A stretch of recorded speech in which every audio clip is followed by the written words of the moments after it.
வச்சதில்ல. இந்த பொங்கியம் அமைச்சு கொடுத்தது. ஒவ்வொரு திருப்புகளுக்கும் இப்படி பாடணும், இந்த ராகத்தில் பாடணும் அப்படிங்கிறத இந்த பொங்கியமா தான் வள்ளிமலை சுவாமிகளுக்கு அமைச்சு கொடுத்தாங்க. அப்படி பாடும்போது தான் நமக்கு வந்து சாமிகள் ஓரளவுக்கு அந்த தன்மை அடைஞ்சதை நம்மளும் ஓரளவுக்கு அதில் பயணிக்க முடியும். அதுதான் அதை பற்றி தான் உங்களுக்கு ஒரு சின்னதாக ஒரு தகவலாக இருந்துச்சு. நன்றி. முதல்ல அனைவருக்கும் வணக்கம். வெற்றிவேல் முருகனுக்கு அரோகரா. குருநாதர் அருணகிரிநாத சுவாமி திருவடிகளே சரணம். வள்ளிமலை சச்சுதானந்த சுவாமிகள் துணை, பொங்கித்தாய் அருள் வேலுமயிலும் துணை, முருகாசரணம். நிறைய பேர் இப்போ ஒரு 2-3 நாளாகவே என்கிட்ட ஒரு கேள்வி வருது. இருக்கிறது கொஞ்சம் பேர் தான், அதிலே நிறைய பேர் கேட்குறாங்க. இந்த வேல்மாறல் படிக்கிறோம், நீங்கள் சொல்கிற மாதிரி படிக்கிறோம், ஆனால் சின்ன சின்ன சிக்கல்கள் வருது, இந்த பிரச்சனைகள் வருது, இதை நம்ம எப்படி வந்து இது ஏன் அப்படி வருமா அப்படிலாம் கேட்குறாங்க.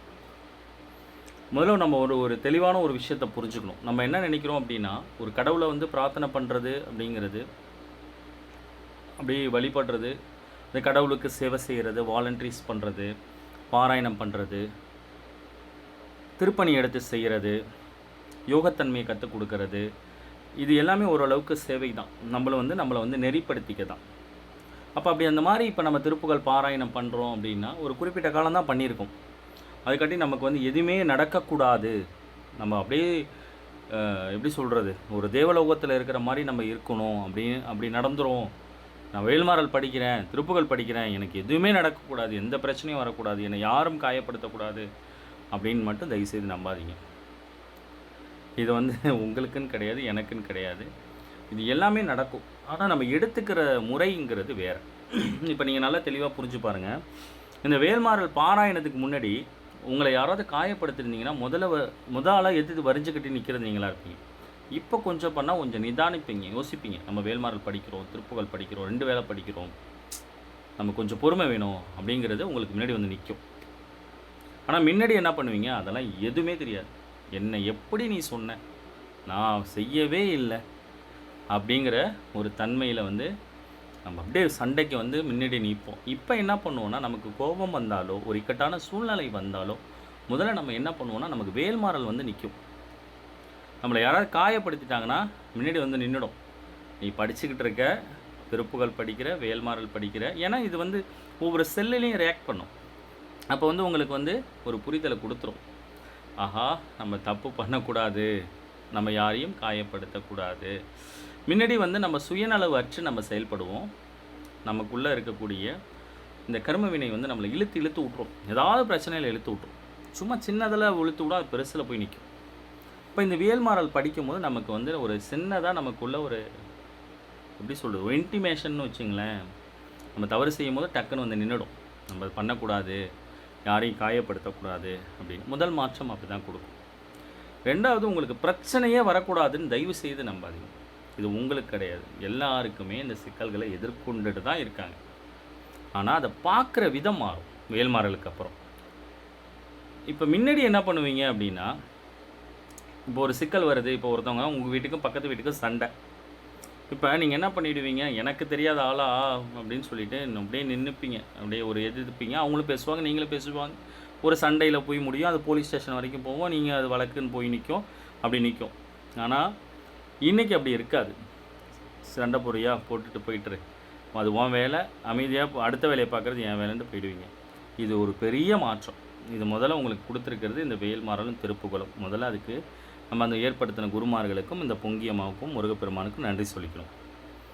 2வது விஷயம், நம்ம படிச்சுட்டு இருக்கும் போது ஏற்படக்கூடிய மாற்றம், உங்களுக்கு ஏற்படக்கூடிய சிக்கல்கள் எல்லாம் நீங்கள் முதல்ல சிக்கலாகவே பார்க்காதீங்க. இப்போ நம்ம படிக்கிறோம், வேல்மாறல் படிக்கிறோம், திருப்புகள் படிக்கிறோம், திடீர்னு ஏதோ ஒரு கடன் பிரச்சனை வந்துடுது, திடீர்னு உடல்நிலை சரியில்லாமல் வந்துடுது, திடீர்னு வந்து வீட்டில் உள்ளவங்க உங்களை ஏதோ காயப்படுத்துகிறாங்க, இல்லை உங்கள் பிள்ளைகளுக்கு ஏதோ ஒரு மாற்றம் ஏற்படுது, ஏதோ ரியாக்ட் பண்ணுறாங்க, வார்த்தைகளை விட்டுடுறாங்க.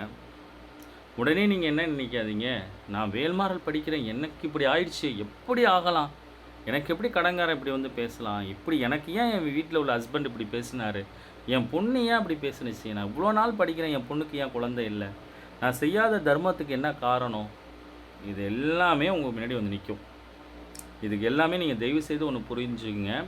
இது அத்தனையுமே நீங்கள் அதை பொறுமையாக யோசித்து நிதானமாக கையாண்டு பாருங்கள். அதுக்கு முன்னாடி மிகப்பெரிய உண்மை ஒன்று இருக்கும், அதுதான் சரியாகவும் இருக்கும். இப்போ என்னோடய வாழ்க்கையை நான் எடுத்துக்கிறேனே, இப்போ என்னோடய வாழ்க்கையை நான் எடுத்துக்கிறேன். நான் ஒரு அழகாக ஒரு பிஸ்னஸ் பண்ணிக்கிட்டு இருந்தேன். என்கிட்ட ஒரு 15க்கு மேற்பட்ட ஒரு எம்ப்ளாயீஸ் இருந்தாங்க. ஒரு மாதம் ஒரு நாளைக்கு சராசரியாக ஒரு 3.5 lakhs டர்ன் ஓவர் நடந்துட்டு இருந்துச்சு. ஒரு மாதமே ஒரு கோடிக்கிட்ட டிரான்சாக்ஷன் நடக்கும்னு வச்சுங்க. அப்படி இருந்த ஒரு பையன் ஒரு சூழல் ஏற்பட்டு, ஒரு துரோகம் ஏற்பட்டு, எல்லாத்தையும் இழந்து அப்படியே நடுத்தருக்கு வந்து அந்த குராமரத்து கதியேன்னு போய் உட்கார்ந்தேன். இப்படி உட்காந்துருந்தேன். இப்போ இது வெளியில் பார்த்தா எனக்கு ஏன் அப்படி நடந்துச்சு, நான் இப்படி பண்ணனே நிர்வாகம், எனக்கு எல்லாரையும் தெரியுமே அப்படி இப்படின்னு நான் வேணால் புலம்பிக்கலாம். பட் ரியல் தாட்டுன்னா என்னாச்சு? இதுக்கு அப்படி ஒரு துரோகம் நடந்ததுனால தான் நான் குராமரத்துக்கு போனேன். அப்படி நடந்ததுனால தான் வள்ளிமலைக்கு போனேன். வள்ளிமலைக்கு போனதுனால தான் வேல்மாறலை படித்தேன். வேல்மாறலை படித்தேன் தான் உங்களுக்கு முன்னாடி உட்காந்துருக்கேன். இன்றைக்கி பார்த்திபனாகியனா எத்தனை பேருக்கு தெரியுது? அன்றைக்கி நான் பிஸ்னஸ் பண்ணியிருந்தேன்னா என் காரைக்காலை தவிர எனக்கு எவனும் தெரியாது. தெரியும் ஒரு பம்பி, அவ்வளோதான். இப்போ இன்றைக்கி வந்து ஓரளவுக்கு ஏன் தெரியுது? அப்போ உங்களுக்கு ஒன்று நடக்கணும் அப்படின்னா ஒரு இழப்பு ஏற்பட்டே ஆகணும். அதை முதல்ல புரிஞ்சுங்க. இந்த இறை சட்டம் இப்படி தான் வகுத்து கொடுக்குது. ஒவ்வொரு மனிதனையும் அப்படி தான் வகுக்குது. ஆனால் அதுக்கு பின்னாடி நடக்க போகிற விஷயங்களை நம்ம பார்க்குறதே கிடையாது. நடந்துட்டு அப்படிங்கிறத நினச்சி தான் நம்ம வருத்தப்படுறோம். அதுக்கு பின்னாடி ஒரு மிகப்பெரிய உண்மையை அது வச்சிருக்கு. இங்கே ஒவ்வொரு வினைக்கும் ஏதோ ஒரு எதிர்வினை இருக்குது. இப்போ நீங்கள் வீட்டில் உங்கள்கிட்ட இருக்கிறவங்க யாராவது கஷ்டப்படுறாங்கன்னு வச்சுங்களேன், உங்கள் சொந்தக்காரவங்க இல்லை உங்கள் நண்பர்கள் யாராவது கஷ்டப்படுறாங்க, அவங்க ரொம்ப கஷ்டப்பட்டு அப்படியே போயிட்டுருக்காங்க. அவங்கள கூப்பிட்டு ஒரு நாள் கேளுங்க, ஏன் இவ்வளோ கஷ்டப்படுற அப்படின்னு கேட்டால் அவங்க உடனே ஆரம்பிச்சுடுவாங்க. இவ்வளோ வறுமையில் இருக்கீங்களே, வறுமையில் இருக்கிறவங்கள எல்லாரையும் கேட்டு பாருங்கள், எல்லாருமே கேட்டு பாருங்கள், யாரை வேணாலும் கேளுங்க. நான் யாருமே நான் சொல்ல, அட்லீஸ்ட் மரத்தடி கீழே யாராவது நாடோடியாக வாழ்ந்தால் கூட கேட்டு பாருங்கள். அவங்க சொல்லுவாங்க, எங்கள் தாத்தா எங்கள் பாட்டன் பூட்டன்லாம் ஒரு காலத்தில் அப்படி இருந்தாங்கம்பாங்க. அது உண்மை. நீங்கள் யாரையே கஷ்டப்படுறவங்கள கேட்டு பாருங்கள், வாழ்ந்து கெட்ட குடும்பம்பாங்க. அந்த வீட்டில் அந்த காலத்திலே அம்பாசிடர் கார் இருந்துச்சு, அந்த காலத்திலே டிவி இருந்துச்சு, அந்த காலத்திலே ரேடியோ இருந்துச்சுன்பாங்க, பெருமை பேசுவாங்க. உண்மையாக இருந்திருக்கும். ஏன் இன்றைக்கி கஷ்டப்பட்டாங்க அப்படின்னா, இந்த வாழ்க்கைங்கிறது ஒரு சர்க்குலேஷனை கொடுக்குது. நம்ம அதை புரிஞ்சிக்கவே மாட்டோம். இன்றைக்கி நமக்கு நடக்கக்கூடிய ஒவ்வொரு விஷயத்துக்கும் ஒரு காரணம் இருக்குது. எல்லாருக்குமே எல்லா சக்தியும் இறைவன் கொடுக்குது. அன்னைக்கு கொடுக்கப்பட்ட உங்களுக்கு கொடுக்கப்பட்ட ஒரு செல்வமும், உங்களுக்கு கொடுக்கப்பட்ட ஒரு சொத்தும், உங்களுக்கு கொடுக்கப்பட்ட அதிகாரமும் நீங்கள் சரியாக பயன்படுத்தலைன்னா, நீங்கள் அதை தர்மத்தோடு நீங்கள் செயல்படுத்தலைன்னா, இந்த இயற்கையோட சட்டத்தை நீங்கள் புரிஞ்சிக்கலைன்னா, உங்கள்கிட்டேருந்து அது ஒரு காலகட்டத்திலேருந்து எடுக்கப்படும். அப்படி தான் இங்கே பல பேருக்கு எடுக்கப்பட்டுச்சு. இன்றைக்கி இருக்கிற பெரிய கோடீஸ்வரர்கள், அந்த காலத்தில் பழம்பெரும் நடிகர்லாம் சொல்லுவாங்க, 10 விரலில் அவரோட கார் அவர் பெட்ரூம் வரைக்கும் போமா. கலைவாணராக பேர் தெரியல எனக்கு. அவ்வளோ செல்வ செழிப்போடு வாழ்ந்தவர். இப்படி வாழ்ந்தவங்க நிறைய பேர் இருக்காங்க. அப்படி இருந்த ஒரு காலகட்டத்தில் அப்படி இருந்த ஒரு மனிதர்கள் கடைசி காலம் சாப்பாட்டுக்கே வழி இல்லாமல் ரோட்டில் பிச்சை எடுத்தாங்க. ஏன்னா நம்ம அதை புரிஞ்சுக்க மாட்டோம். உங்களுக்கு கொடுக்கப்பட்டிருக்க செல்வ வளங்கள், உங்களுக்கு கொடுக்கப்பட்ட அதிகாரங்கள், உங்களுக்கு கொடுக்கப்பட்ட அனைத்துமே நீங்கள் ஏதோ ஒரு ரூபத்தில் இந்த இயற்கையோட சட்டத்தின்படி, இந்த ஒத்திசைவின்படி ஏதோ ஒரு விதத்தில் நீங்கள் பகிரணும். அப்படி பகிரலைன்னா உங்களுக்கு ஏதோ ஒரு ரூபத்தில் இந்த இயற்கை, இந்த பிரபஞ்சம் உங்களுக்கு ஒரு தர்மசங்கடமான சூழ்நிலையை அது உருவாக்கிக்கிட்டே இருக்குது. அதுதான் இந்த ஷேரிட்டி அப்படிங்கிறது ரொம்ப முக்கியம்னு சொல்லுவாங்க. இந்த பெரிய பெரிய பணக்காரவங்களாம் செஞ்சுக்கிட்டே இருப்பாங்க. இந்த அம்பானி கல்யாணத்தில் கூட அவர் பையனுக்கு கல்யாணத்துக்கு முன்னாடி 5000 ஏழை குழந்தைகளுக்கு கல்யாணம் பண்ணார். அவர் என்ன பைத்தியமாக இப்படி பண்ணணும்னு? அப்படி இல்லை. அவங்க அந்த இயற்கையோட சட்டத்தை புரிச்சுக்கிறாங்க. அவங்களுக்கு பின்னாடி இருக்க அந்த குருமார்கள் அதை கரெக்டாக கைட் பண்ணுறாங்க. உங்களுக்கு நடக்கக்கூடிய ஒவ்வொரு விஷயத்துக்கு பின்னாடியும் நீங்கள் ரொம்ப கஷ்டப்படுறீங்களா, நோயில் அடிப்படுறீங்களா, இல்லை வறுமையில் இருக்கீங்களா, இல்லை உங்கள் குழந்தைகளுக்கு ஏதோ ஒரு தர்ம சங்கடமாக இருக்குது, திருமணத்தில் சிக்கல் இருக்குது, குழந்தையின்மை இருக்குது, ஏதாவது ஒரு காரணம் இருந்தால் அது உங்களுக்கு பின்னாடி அதை நீங்கள் ஆழ்ந்து யோசிப்ப தள்ளி போணுச்சுன்னா அதுக்கு முன்னாடி ஒரு மிகப்பெரிய உண்மை இருக்கும். அது முன்னாடியே நடந்துச்சு. ஒருத்தவங்களுக்கு ஒரு 4 ஆண்டு குழந்தை இல்லை அப்படின்னா, அந்த 4 ஆண்டு குழந்தை இல்லை நீங்கள் வருத்தப்படாதீங்க. 4ஆவது ஆண்டு குழந்தை பிறந்தால் தான் அந்த குழந்தை ஆரோக்கியமாக இருக்கும். இந்த உலகத்தில் ஏதோ ஒரு காரணத்துக்காக அதை தள்ளி போட்டிருக்கும். இயற்கை சட்டம் அப்படி தான் பண்ணுது. ஆனால் இல்லையே, இந்த அவமானப்படுத்துகிறாங்களே அப்படிங்கிறத மட்டும் தயவு செய்து நம்பாதீங்க. இதுக்கு பின்னாடி மிகப்பெரிய ரகசியம் இருக்குது. ஏன் அப்படின்னா, அதுக்கு முன்னாடி அவங்களுக்கு ஏதோ ஒரு நோய் நொடி வந்திருக்கும். அந்த நோய் அப்போ அந்த தன்மையில் அவங்க குழந்தை பெற்றிருந்தாங்கன்னா அந்த குழந்தைக்கு தாய்க்கும் பாதிப்பு, சேய்க்கும் பாதிப்பு. அதனால தான் இந்த பிரபஞ்சம் அதை தள்ளி போடுது. அவங்க செஞ்ச புண்ணியம் ஏதோ அவங்களை காப்பாற்றுது. இந்த இயற்கை சட்டத்தின்படி தான் இங்கே எல்லாமே நடக்குது. ஆனால் இந்த வேல்மாறல் படித்த உடனே உங்களுக்கு என்ன நடக்கும் அப்படின்னா, முன்னாடிலாம் நீங்கள் எதுக்கெல்லாம் பெருசாக குதிச்சிங்களோ இன்றைக்கி அதை பற்றி கண்டுக்கவே மாட்டீங்க. அது நடந்தால் கூட அது பாட்டே ஓரமாக நடந்துட்டு போட்டோம், எனக்கு என்னப்பா நான் என் வேலையை பார்க்குறேன் அப்படிங்கிற ஒரு மனநிலையை அது உருவாக்கிடும். ஆனால் அதுக்கு முன்னாடி நீங்கள் என்ன பண்ணியிருப்பீங்கன்னா, சின்னதாக நடந்தாலும் பெருசாக ரியாக்ட் பண்ணியிருப்பீங்க, ரொம்ப சண்டை போட்டிருப்பீங்க. ஆனால் இன்றைக்கி அந்த சண்டைங்கிறது அது அது இப்படிலாம் நான் ரியாக்ட் பண்ணனா, இப்படிலாம் ஒரு தன்மையில் நான் இருந்தனா அப்படின்னு நினச்சி உங்களை நினச்சி நீங்கள் சிரிச்சிப்பீங்க. ஏன்னா அன்னைக்கு எப்படி குதிச்சனே, இன்றைக்கி ஏன் எனக்கு கோவம் வர மாட்டுது, இன்றைக்கி ஏன் நான் அதை பற்றி ஒரு பெருசாக எடுத்துக்கவே மாட்டேறேன் அப்படிங்கிற ஒரு விஷயம் உங்களுக்கு புலன்படும். இது 1 நாள் 2 நாள்லாம் நடக்காது. இது ஒரு நீண்ட உங்களுக்கு ஒரு 3 மாதங்களுக்கு அப்புறம் தான் இந்த பரிமாணம் ஏற்படும். இப்படி தான் ஏற்பட்டிருக்கும். இன்றைக்கி உங்களை அவமானப்படுத்தலைன்னு நினைக்காதீங்க, இன்றைக்கி அசிங்கப்படுத்தலைன்னு நினைக்காதீங்க, இன்றைக்கி கஷ்டப்படுது எல்லாமே நடக்குது. ஆனால் நீங்கள் அதை பெருசாகவே எடுத்துக்கல. அது பட்டே ஒரு பக்கம் ஓரமாக நடக்கட்டும், நான் பட்டே ஒரு பக்கம் போகிறேன். இந்த மனநிலையை கொடுத்தது இந்த வேல்மாறல் திருப்புகள்.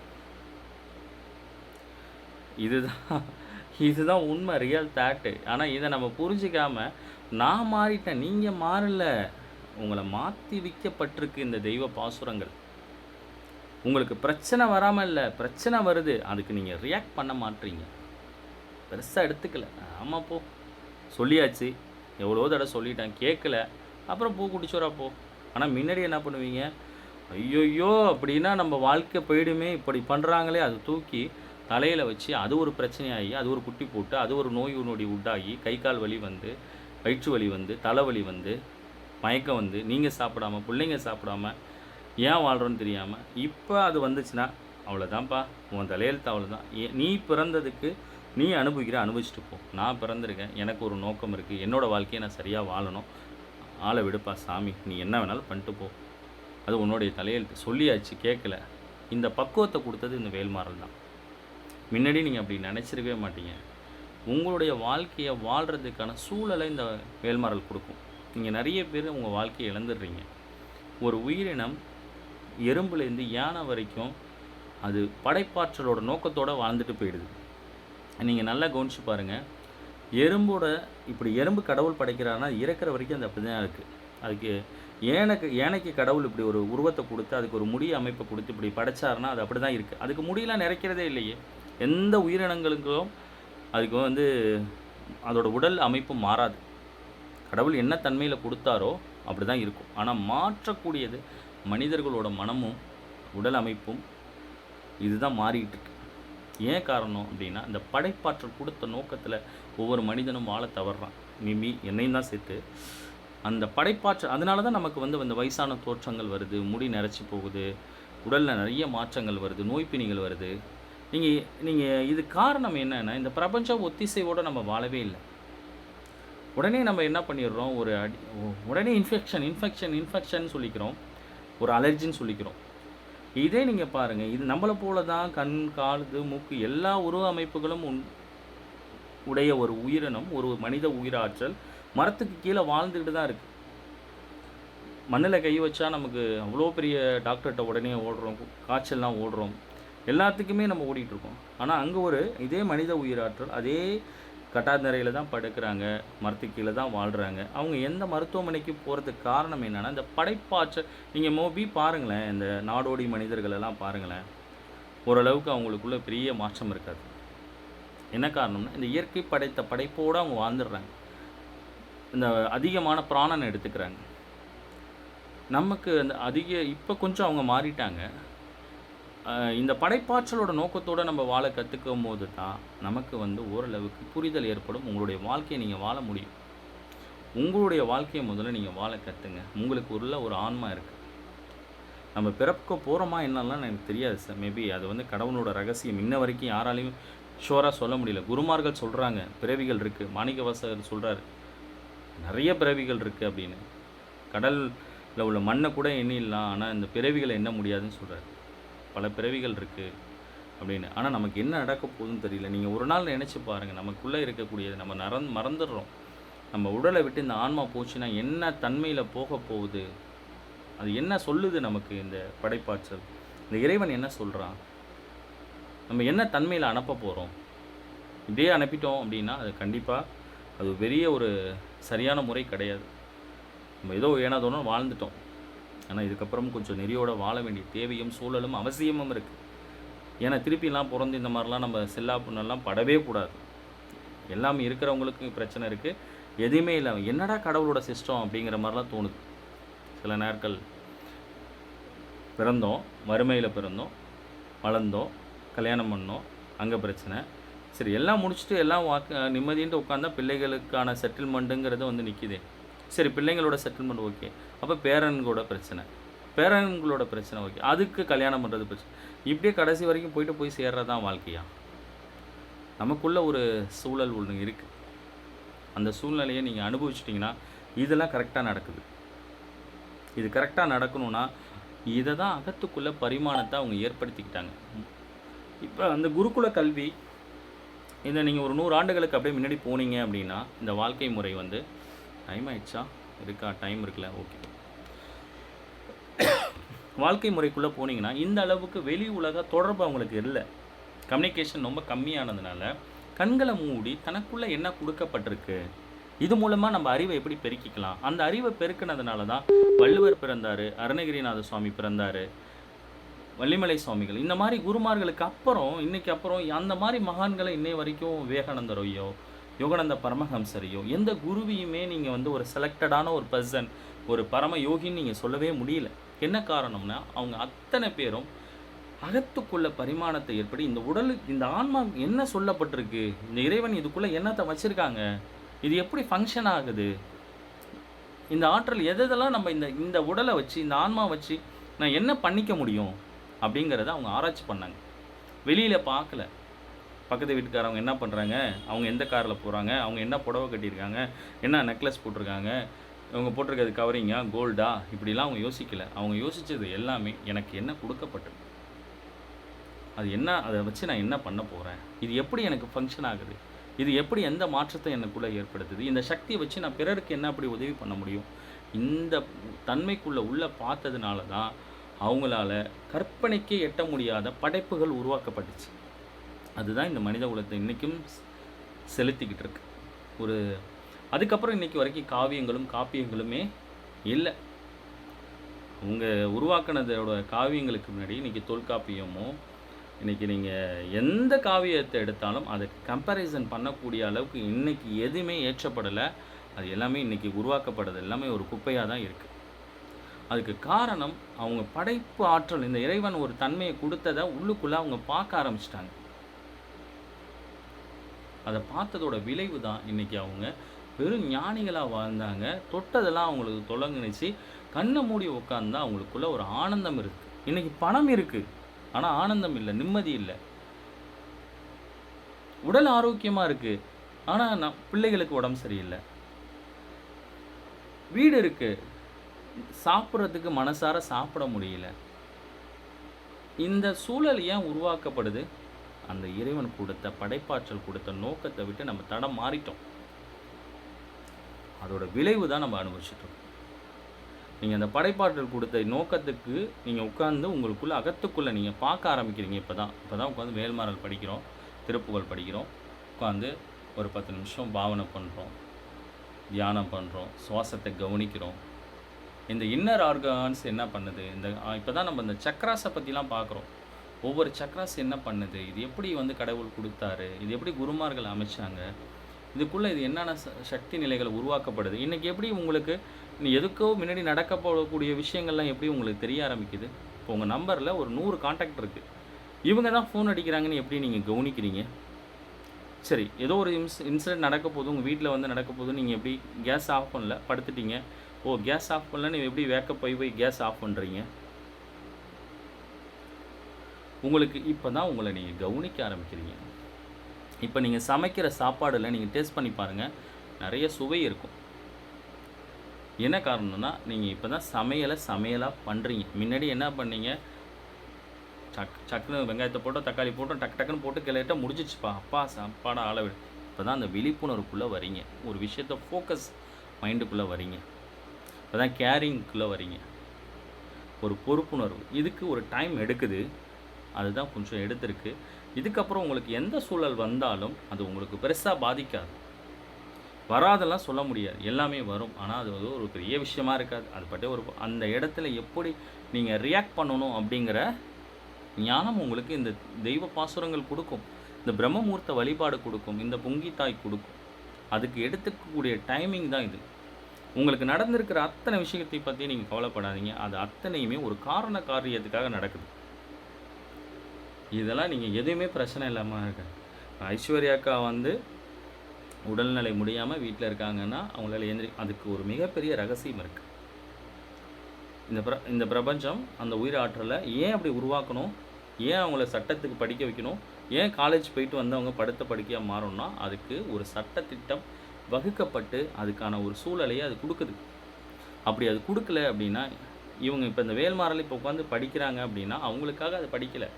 இப்ப நீங்க மகான்களோட வாழ்க்கைய நீங்க எல்லாரோட வாழ்க்கையும் பாருங்களேன். இந்த யோகிகள், சித்தர்கள், மகான்கள், குருமார்கள்லாம் இந்த கைலாஷ்லாம் போனீங்களா, இமயமலை, ஹரித்வார், ரிஷிகேஷ்லாம் போனீங்கன்னா, நெறைய பேர் உட்காந்து மெடிடேஷன் பண்ணிக்கிட்டே இருப்பாங்க. லாட் ஆஃப் த மெடிடேஷன் பண்ணிக்கிட்டே இருப்பாங்க. இப்படி பண்ணுறவங்களோட எல்லாம் எனக்கு நெருங்கிய பழக்கம் இருக்குது. அவங்க எப்படி பண்ணுவாங்கங்கிறத நான் கேட்டேன். அவங்கள்ட்டயும் ஒரு பாலு சாதுன்னு காசியில் நான் பார்த்தேன்.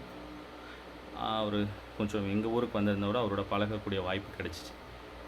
நான் கேட்டேன், நீங்கள் எப்போ பார்த்தாலும் மெடிடேஷன்லேயே இருக்கீங்க, நீங்கள் என்ன தான் பிரார்த்தனை பண்ணுவீங்க? நான் நினச்சிக்கிட்டேன் இவங்க ஒரு வேளை கடவுள் அடையணும் அப்படின்னு நினச்சி வேண்டிக்கிட்டே இருப்பாங்களோ அப்படின்னு.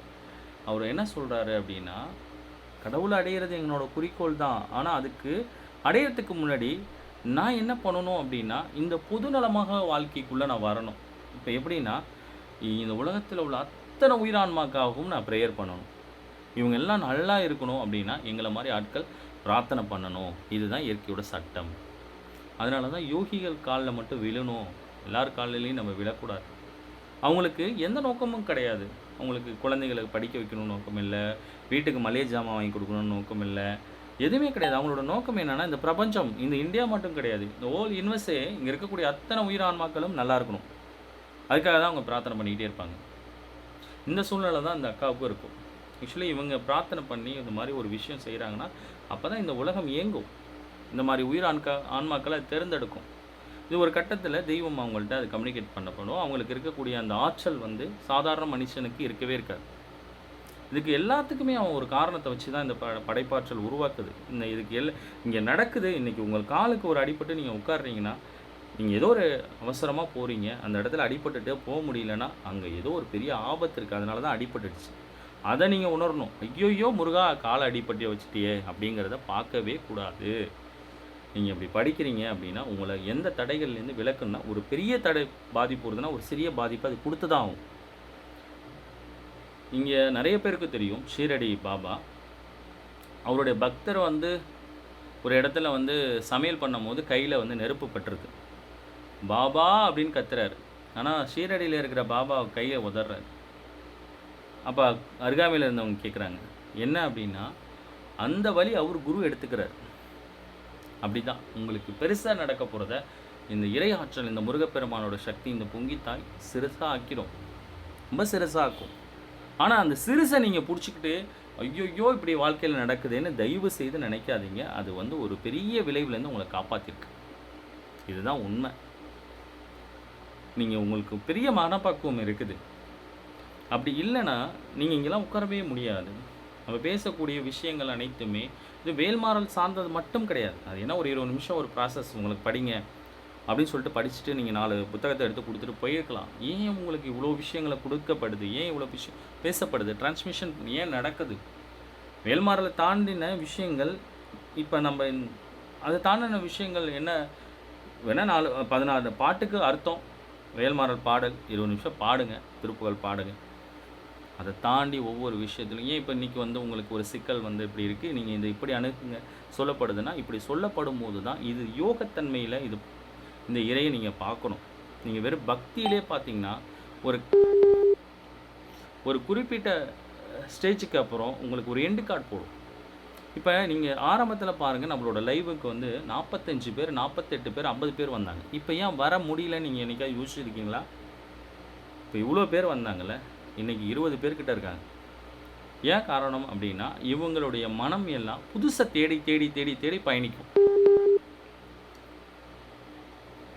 One second. புது விஷயத்தை தேடி தேடி தேடி தேடி பயணிக்குமே தவிர அவங்களுக்கு நிரந்தரமாக எதுவுமே ஒரு விஷயத்தை தக்க வச்சுக்கவே மாட்டாங்க. இன்றைக்கி இந்த குருமார்கள் எல்லாமே ஒரு உண்மை தெரிஞ்ச பிறகு அதை அப்படியே பிடிச்சிப்பாங்க. அதுக்கப்புறம் புதுசு அதில் வந்து சித்தியாகிற வரைக்கும் புதுநிலைக்கு போகவே மாட்டாங்க. இப்போ நம்ம திருப்புகழ் இருக்குது, இப்போ வேல்மாறல் இருக்குது, அதை பாடிட்டோம், என்னன்னு தெரிஞ்சு போச்சு. இப்போ இவங்களுக்கு என்ன ஆகிடும்னா அடுத்த வீடியோஸ் என்ன போயிடுவாங்கன்னா, அங்கே யாராவது வாராகியை பற்றி பேசியிருந்தாங்கன்னா உடனே அந்த வாராகிட்ட போயிடுவாங்க. திருப்புகழை படித்து முடிச்சுட்டாங்க, அவங்க பிடிச்சி எல்லாத்தையும் அருணகிரிநாத சாமிக்கே இப்போ வந்தால் பாடம் எடுத்துருவாங்க. அந்த மாதிரி மனநிலையில் தான் 99.5% இருக்காங்க. நம்ம எடுத்த கோட்பாட்டை யாருமே முடிக்கிறதே இல்லை. இதன் விளைவு தான் அவங்களுக்கு வந்து எந்த தன்மை வந்தாலும் அதை தாங்கிக்கக்கூடிய தன்மை வரதே இல்லை. ஏன்னா மனம் வந்து ஸ்கிப் ஆகிட்டே இருக்கும். இந்த பிள்ளைகளுக்கெல்லாம் இந்த விஷயம், இந்த ஷார்ட்ஸ்லாம் கொடுக்காதீங்க, அந்த ஃபோக்கஸ் மைண்டே எல்லாம் போயிடும். அதே மாதிரி தான் அவங்களுடைய மனமும், இந்த தெய்வம்ல அந்த தெய்வம், அந்த தெய்வம்ல அந்த தெய்வம், அப்படி போயிடும். ஏதோ ஒரு கோட்பாடை எடுத்து அதை முழுமையாக அனுபவித்து அதை படித்து அதில் வந்து நம்ம ஒரு நிலை அடையணும் அப்படிங்கிறது அந்த பக்குவமே வராது. அதனால தான் அவங்களால தொடர்ந்து வர முடியவே இல்லை. இப்போ இந்த இடத்துல நம்மளாம் ஒரு புண்ணிய செய்யப்பட்ட ஆன்மாக்கள், ஒரு ஏற்பட்டிருக்கோம், ஒரு குருவாக ஏற்றிருக்கோம், ஒரு தெய்வத்தை பொங்கித்தாயை தெய்வமாக ஏற்றிருக்கோம். அவங்க வகுத்து கொடுத்த வழிநெறியில் பயணிக்கும். இதை முடித்ததுக்கப்புறம் நீங்கள் என்ன வேணாலும் போங்க. அதனால தான் நான் எதையுமே இதுக்குள்ளே நான் அலோடே பண்ணுறதே இல்லை, எந்த விஷயத்தையுமே நான் பண்ணுறதில்லை. இது வள்ளிமலை சச்சிதானந்த சுவாமிகள் என்ன சொன்னாங்களோ அதுதான் அந்த பாடல். ஏன்னா நமக்கு அவர் பார்த்துட்டார், முருகப்பெருமான விஸ்வரூப காட்சியை பார்த்துட்டார், பெரிய ஞான நிலையை அடைஞ்சிட்டார்.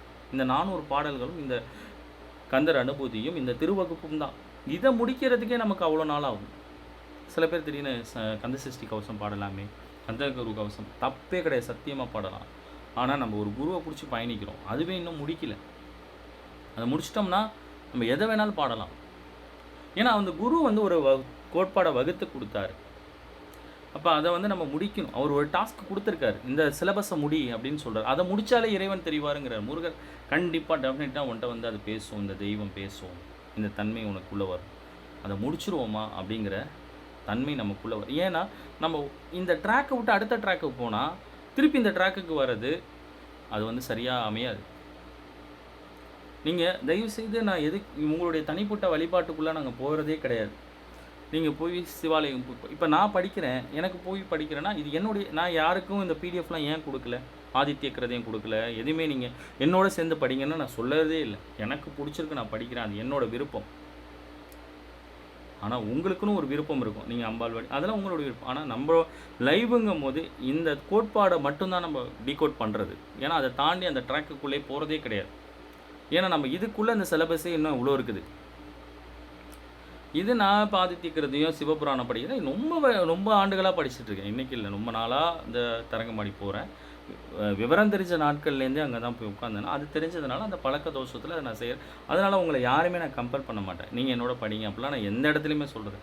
ஆனால் திருப்புகழ், வேல்மாறல் கம்பல்சரி எங்களோட படிக்கணும். ஏன்னா நான் ஏற்படுத்திக்கிட்ட குரு வந்து அந்த தத்துவம் அவர் வந்து ஒரு புள்ளியில் ஆரம்பித்து ஒரு புள்ளியில் அழகாக முடிச்சிடுறாரு.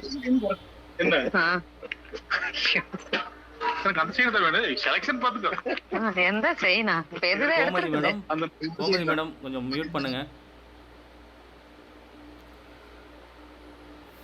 கரெக்டாக ட்ராக்கில் போயிட்டு இருந்துச்சு, டிஸ்டர்ப் பண்ண. சரி, டைம் ஆயிடுச்சு. ஓகே, நாளைக்கு பிரம்ம முகூர்த்தத்தில் சந்திக்கலாம். வெற்றிவேல் முருகனுக்கு அரோகரா. அருணகிரிநாத சுவாமி திருவடிகளை சரணம். வள்ளிமலை சச்சிதானந்த சுவாமிகள் துணை, பொங்கித்தாய் அருள், வேலுமயிலும் துணை. முருகா சரணம். நன்றி, அனைவருக்கும் நன்றி. ஐயா நாளைக்கு கூகுள் மீட்டா இல்லாட்டி யூடியூப் ஐயா? ஐயா எப்போதுமே நீங்கள் மீட் பண்ணுங்க. ஏன்னா புதியவங்க இணைஞ்சிருக்காங்க, அவங்களுக்காக நான் லைவ் பண்ணுற மாதிரி இருக்கும். நான் அப்பப்போ வந்து உங்களுக்கு அடுத்த பாட்டு, நீங்கள் இந்த சீர்பாத வகுப்பு முடிச்சிட்டிங்கன்னா உங்களுக்கு கடைக்கண்ணி வகுப்பு இருக்குது, அது வந்து உங்களுக்கு எப்படி பாடணும் அப்படிங்கிறது வந்துடும். முடிஞ்ச அளவுக்கு கொஞ்சம் ட்ரை பண்ணி பாடுங்க. ஒவ்வொரு நாளுமே உங்களுக்கு அந்த திருப்புகழ் டாஸ்க் இருக்குது, அந்த இதில் நீங்கள் தயவுசெய்து எல்லோரும் பாடி பதிவு விடுங்க. ஏன்னா அது எல்லாமே பார்க்குறோம், அது வந்து நீங்கள் எப்படி பாடுறீங்க அப்படிங்கிறது. சில பேர் வந்து அவசரத்தில் பாடுறீங்க, நிதானமாக பொறுமையாக நிறுத்தி. அது இப்போ வந்து இனிமேல் வந்து உங்களுக்கு வந்து எல்லாமே வந்து பார்த்திங்கன்னா உங்களுக்கு 2-3 ஆடியோ வந்துடும். ஏன்னா முன்னாடி இப்போ ஒரு ஆடியோ வருது, உங்களுக்கு எந்த 2-3 ஆடியோவில் எந்த ஆடியோ பிடிச்சிருக்கோ அந்த ராகத்தில் பாடுங்க. சரி, அனைவருக்கும் நன்றி. இந்த சிவதர்ஷினி அம்மா சொல்லுங்கள் சகோதரி, உங்களுக்காக கண்டிப்பாக பிரம்ம முகூர்த்த வழிபாட்டில் நான் கலந்துக்கிறேன். நான் அதை பிரார்த்தனை பண்ணிடுறேன். சகோதரிக்காக இப்போ தான் தாய்மை அடைஞ்சிருக்காங்க. அந்த குழந்தை ஆரோக்கியமாக பிறக்கணும் அப்படின்னு அனைவரும் பொங்கித்தாயை மனசார வேண்டிங்க. உங்கள் அனைவரையும் கைகூப்பி கேட்டுக்கிறேன். இந்த சகோதரியோட வழி அதில் நம்மளும் பங்கேற்கணும். நம்ம அனைவரும் இந்த சகோதரி முழுமையான அந்த தாய்மை அடையணும். அதற்காக எல்லாமல்ல முருகப்பெருமானையும் இந்த பொங்கியம்மாவே துணை இருக்கணும். நாளைக்கு பிரம்மமுகூர்த்த வழிபாட்டில் கண்டிப்பாக நான் கூட்டு பிரார்த்தனை பண்ண சொல்லிடுறேம்மா. முடிச்சுன்னா நானே கலந்துக்கிறேன். சரி, நன்றிம்மா. ஒரு முக்கியமான ஃபோன் வந்துகிட்டே இருக்கு. நன்றிம்மா, எல்லாருக்கும் நன்றி. நன்றி.